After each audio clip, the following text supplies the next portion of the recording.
and Duran liked his work, and Matisse liked his work. I mean, they admired this guy.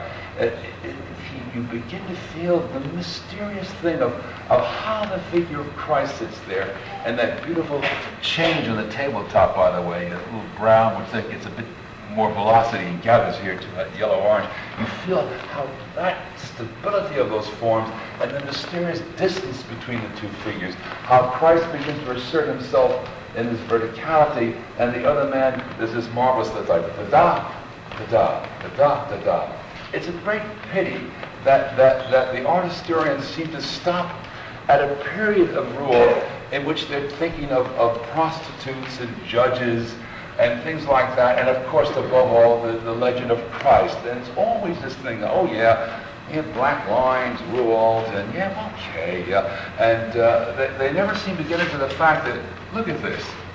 You go to the Metropolitan Museum. Those of you, you're all painting there. You each have to do a painting of the Met. And some of you picked that fantastic predella by Raphael of Christ in agony in that little tiny panel. It's about this big. You put this rule, and it's not a late rule, 31, it's not a late one. You put this rule right next to that Christ. You right away feel an affinity between the two. I guarantee you, if you put a pre-Raphaelite painting, pre-Raphaelite, the guys that said, oh, I love Raphael. You put one of those horrible monstrosities that they have at the Met, hanging at the pre-Raphaelites, next to that Raphael, it'll look like, God, ooh, vomit all over the canvas. Whereas this thing, even though the Raphael has an homogeneous surface, it's a surface which is absolutely unbroken, you feel, and a very determined sort of contour to each form. And yet, the cadence, which with Raphael says, you're here, and you go here, and you go there, it's incredible, right, how he feels the color planes in that painting. And you look at this rule, and you say, wow, he has the figure of Christ with that marvelous vertical yellow and that little hook, a little white angle hook of a red. He has the figure of Christ so stable like that, and so Christ does like this, and then things open up, on either side, and coming out like that. And it's with such ease that it gives you a feeling of the water here, and the reflections in the water here, and then the space behind Christ and the disciple, the space behind Christ, instead of the hill behind, and then the bowl of the sky. It's amazing. Just you feel how he gets these changes work, and bam, there he is. He, to me, is such a great master of a painter. And why? It's a great mystery to me. Why museums don't mount a show, or let's say it's a lot of money to mount shows. A show of rules this size. I mean, you can start from the 20s to the time of his death in 58, 57, I forget. You can start from then, and you could have a marvelous show of small paintings of rules, which would open your eyes to all kinds of things about painting.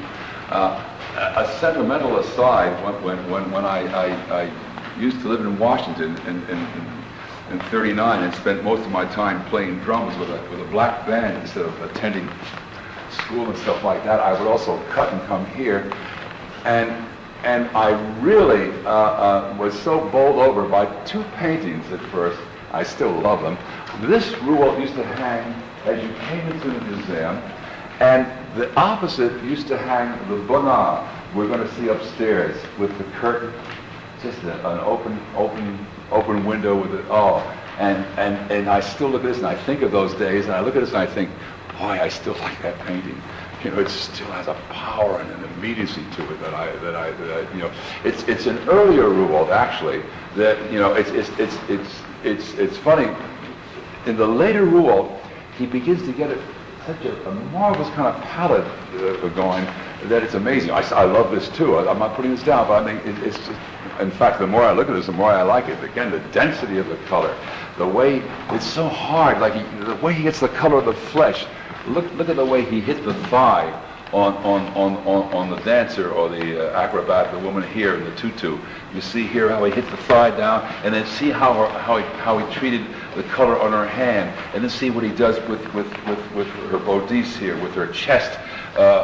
It's just so felt, the changes. and you know, da-da, but da-da-da moves like that, and there's sort of echoing out feeling of the man in the middle of the two figures. It's quite a painting. And then, of course, I'm always sort of queer for Braque. I mean, he's such a good painter. How can you not feel that everything Braque does is painting? Everything he feels is like painted. Some guys you say, wow, he draws so fantastically, it's this, or he does this nice collage. But for Braque, it's always painting. Of course, there were marvelous Braques in the Braque Picasso show. And here Braque is making the same kind of change in a sense, but for a very different emotional and for a very different adventure from Duran. But they're making the change. Braque is the critics quite often say, oh, well, Braque, he's softened up. You know, it's like people saying, I like hard bop. Hard bop is great, you know. It goes like this, whereas a later form that the musician might play is no longer the thing to do. And with Braque, they say the Braques that he did when he and Picasso were on the adventure of Cubism, those are the Braques, the other ones don't really count. I think that's absolutely nonsense. Because when you look at this kind of Braque, and you begin to see how subtly he feels the changes that he gets here, it's extraordinary. Extraordinary. Look at that plane that shadows one side of the picture, and how beautifully he handles the light. He has these darks, which are just so perfectly pitched, and against that shadow of the picture there. And then he has the light form of the open pear here, so that the Naples yellow and gray mixed together. And with this very muted palette, he's absolutely on the mark. Look how clever the guy is. I mean, what he does with the green, this is all about what painting is about, in the sense that what color is order, is a spiritual, emotional ordering of the elements in the painting. There's nothing to do with making bright color or dull color, anything like that. Look what he does here. Look how he keeps down the plane here. Look how he picks up on this yellowish plane up here with the little round things in it. And then look at the change. He comes down here. So you go the da, the dee, boom, out. And the out is that light green there, the vivacious green. So the little green comes around from the bottom of the pear. So it's da, da, da, boom. And what is painting? Painting is putting things in order like that. You know, it's putting everything in its place. The reason Mondrian is great and his followers weren't great is because Mondrian put these things in their place in space, and they begin to overwhelm us. And it's the same thing as you look at this Braque or at the Duran, by the way. I wonder whether I should go upstairs, because it's getting, our bus leaves at 4, there's a snowstorm. I know you brought down the Ducey and everything, but there's so much to talk about upstairs. So I might run upstairs. Okay. I'm sorry. Just that there are several things I should talk about, but I just realized. Wasn't the one you wanted. No, it wasn't the one I wanted. How'd you know? It wasn't the one I wanted. How do we go? There, that's enjoying it. Great deal. You know, we have a late girl coming here to gift. You do? And arrival soon. Can I get a slide of it? If I take a photo something? Because I'd love to be able to use it in a lecture. Well, I'd love to get a setting.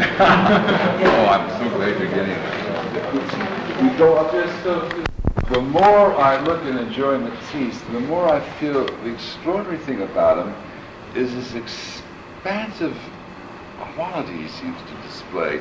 He can do a line drawing of a flower that he's held in his hand, and you begin to see, hey, here this is, and this is, and this is, and this is, and everything is in space. It's quite amazing. And this morning I went to see the cutouts at the National Gallery. Actually, there's only one that I really respond to, and that's the one of the large of the Negress with the huge one to the side. I think it's called the Negress. She's sort of walking to one side, and there are these flower-like forms. And I think you really have an expanse to that. The other ones don't exactly overwhelm me. But when I see something like this, I feel, you know, he had this God-given power.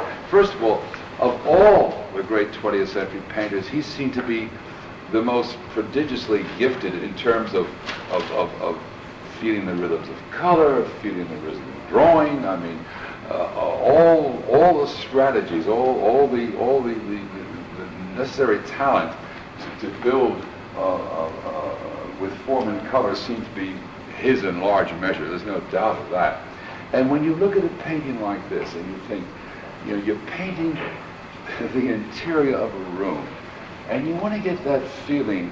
You know, they talk about flat painting, modern painting, flat painting. I never really know what they mean. I mean, I don't find Mondrian flat. I look at this painting by Matisse and I think, good Lord, how can the man do this?